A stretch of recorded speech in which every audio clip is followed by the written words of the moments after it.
Crisis Radio. Keep up with all of this at Tarpley.net, Tarpley.net. New material up in Arabic this week, Arabic commentary on the Medvedev speech. We'll talk about that here in the second hour, time permitting, and other material comments on Libya also from Russia Today. So Russia Today, Arabic service, Russia Today, English language from Moscow, both new items up on the website, and we should have an article here from the Rock Creek Press on the war danger with Pakistan.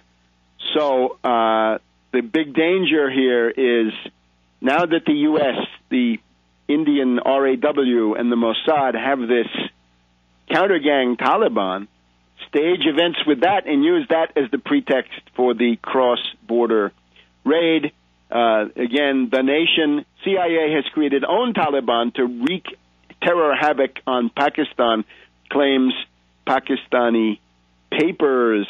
And this is essentially that the CIA has been operating outside of any control in Waziristan, recruiting an agent network. The Pakistani newspapers also quote sources saying that the Russian intelligence agency has disclosed that CIA contractor Raymond Davis and his network had provided al-Qaeda operatives with chemical, nuclear, and biological weapons so that U.S. installations may be targeted, and Pakistan blamed and pressed to do more, pressed to let the U.S. come in and seize the nuclear forces. We have former ISI Punjab regional commander, retired Aslam Guman, Ghuman, saying, during my visit to the U.S., I learned that the Mossad and the RAW, under the supervision of the CIA, plan to destabilize Pakistan at any cost. They also quote Punjab military intelligence chief, this is a different part of the ISI, Mohammed Yusuf, saying there are 7,000 CIA operatives inside Pakistan waging war against the country.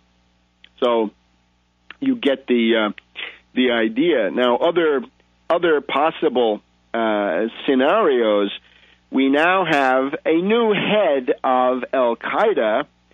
This character is Saif al-Adel, or Adel. I guess in German that would make him a nobleman. That's the way to remember him. Saif al-Adel, or al-Adel.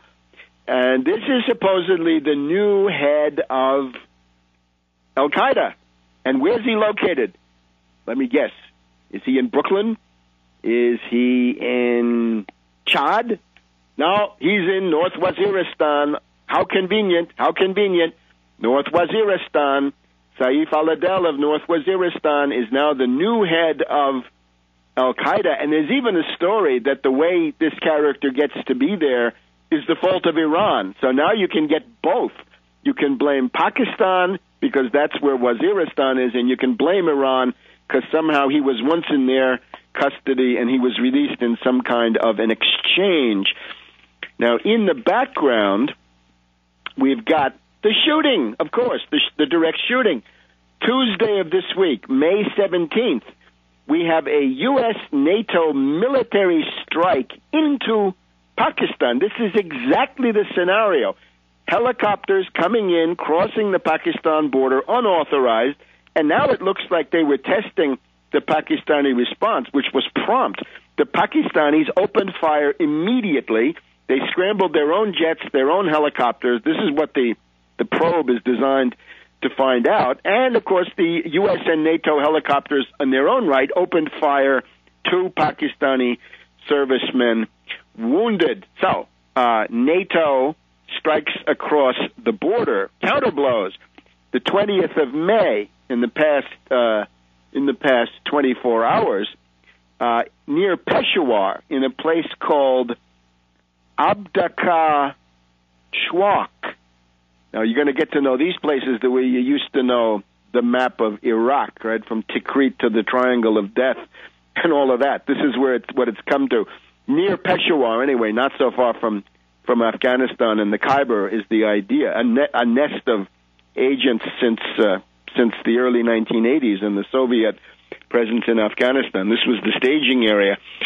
So 2 consulate cars. Two cars attached to the United States consulate are going past a point along the road, and a bomb goes off. This is a technique that is known, been used by the Baader-Meinhof group in Germany, different people like this. But it goes off at slightly the wrong time. So nobody in the U.S. cars, as far as we know, is injured, but there's 1 dead and 20 wounded among the Pakistani civilians. So the shooting is going on. We have the U.S. crossing the border and somebody in Pakistan striking back by attempting to get these U.S. embassy cars. Now, the general background is extreme tension. India is running, as we mentioned before, the Vijay Bhava, Vijayeee, Bhava, if you want to look it up, the Vijay Bhava drill, Be Victorious. This is atomic, bacteriological, and chemical, ABC or NBC, nuclear, biological, chemical blitzkrieg. It is being done in the Thar Desert, Thar, northwest India. The area is North Rajasthan, not close to Pakistan, but not far either, as these things go. The drill is to cut Pakistan in half, and it's being spearheaded by the Karga Corps, Kharga. The Karga Corps is one of 3 strike corps, attack armies, assault armies that India has, and they're all pointed, of course, directly at Pakistan. So we've also got the U.S.'s answer to these ultimata is to send Janet Napolitano, the head of Homeland Security, to India. She's undoubtedly going to set up full body scanners and other intrusive police state apparatus over there. In the background, it's also important to note that one of the strategic arms used by the U.S. is, of course, the International Monetary Fund. We'll talk about DSK later in the broadcast, but the pattern has been for the U.S. to use the IMF as a means of weakening Pakistan. You don't get a good deal from the IMF. There is no such thing. So General Kayani of Pakistan has been talking about cutting U.S. forces, reducing the numbers, to curtail intelligence sharing or cutting it off completely. And in that well-known speech by Kayani, which took place on the 6th of May, he called the bin Laden raid a misadventure. On May 9th, Pakistani news sources, the ARY-1 TV, ARY-1 TV, revealed the name of the CIA station chief, and that is Mark Carlton or Mike Carlton. I'm getting these names from the London Guardian. The previous guy had been Jonathan Banks. That had been revealed by the media over there. So Mark or Mike Carlton, there's a dispute about whether the name is correct, whether it's Mark or Mike, or whether any of this is correct. We don't know that, but it's an unfriendly act. It's a retaliation.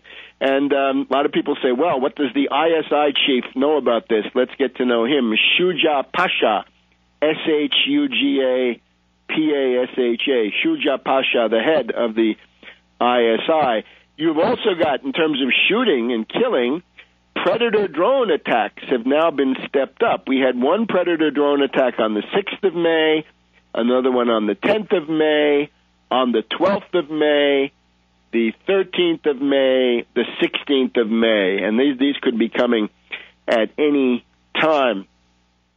Now, in the background, the diplomacy is, of course, that the U.S.